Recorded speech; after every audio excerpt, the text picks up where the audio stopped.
Chi mangia peperoncino campa 100 anni. E più.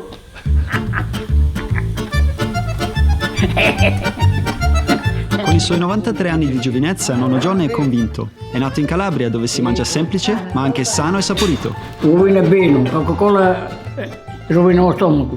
Siamo in una delle zone più longeve del pianeta. Qui la gente comune mangia da secoli soprattutto legumi e verdure che condisce con il peperoncini. Grazie nonno Joe. Il peperoncino arriva in Europa con il secondo viaggio di ritorno di Cristoforo Colombo dalle Americhe. Si diffonde velocemente in tutta Europa, ma in poche regioni prende piede così fortemente come in Calabria. È piccante, no? Piccole sono, però si difendono. Si difende. Da oltre 30 anni Delizie di Calabria conserva le tradizioni e il peperoncino come prima lo facevano solo le nonne e le mamme. Ma quel peperoncino in quel vasetto, come c'è finito? Le colline argillose e sabbiose del Catanzarese offrono il terreno perfetto per la coltivazione del peperoncino. Grazie alla diligenza e alle mani esperte di tanti piccoli coltivatori locali, Delizie di Calabria utilizza peperoncino della migliore qualità bio praticamente tutto a chilometro zero. Il peperoncino è una pianta rustica ma anche delicata che vuole la giusta quantità d'acqua. Giuditta, agronoma e coltivatrice di Copanello, ci spiega perché vediamo anche erba in questi campi. Noi facciamo un biologico integrale, diciamo, per cui non abbiamo utilizzato neanche la pacciamatura in polietilene, per cui il controllo delle infestanti è tutto manuale e occupa tanto tempo, ovviamente.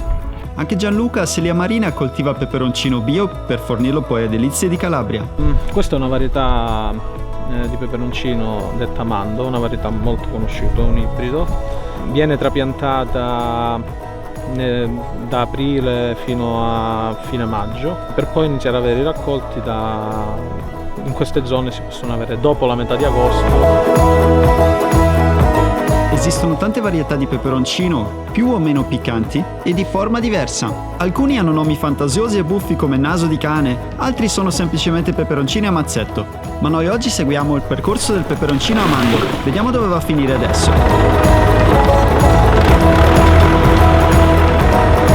Sia Giuditta che Gianluca forniscono il peperoncino a Delizie di Calabria già depicciolato. Questo significa che altre abili mani staccano la parte non commestibile del peperoncino e scartano i frutti che non sono buoni.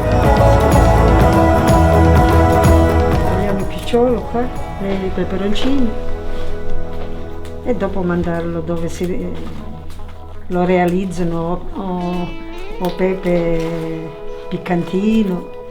Il peperoncino arriva finalmente in Delizie di Calabria, ma non tutti i coltivatori depicciolano.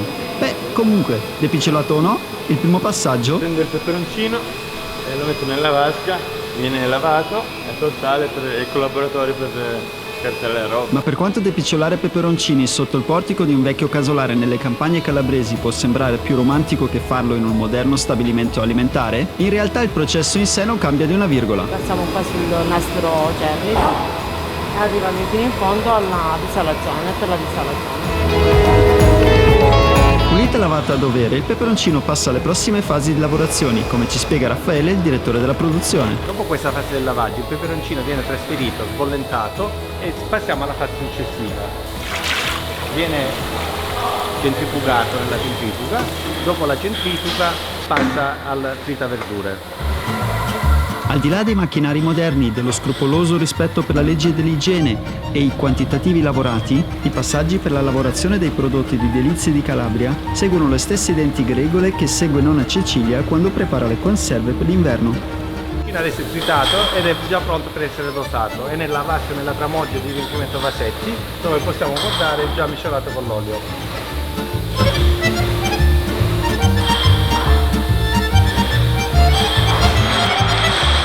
Il peperoncino da qui viene messo nel suo vasetto per poi essere pesato e controllato al metal detector.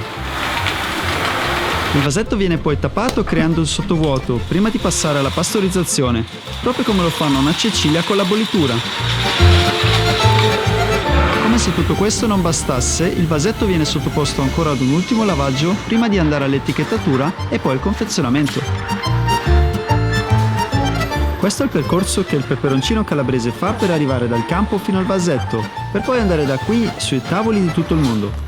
Se vi è piaciuto questo video metteteci un like, lasciate un commento e condividetelo con i vostri amici. Concludiamo con un saluto speciale dal signor Scalise, il fondatore di Delizie di Calabria. Questo è il percorso del peperoncino Delizie di Calabria che fa dei campi dell'intera regione Calabria fino a finire sulle vostre tavole. Grazie e a presto.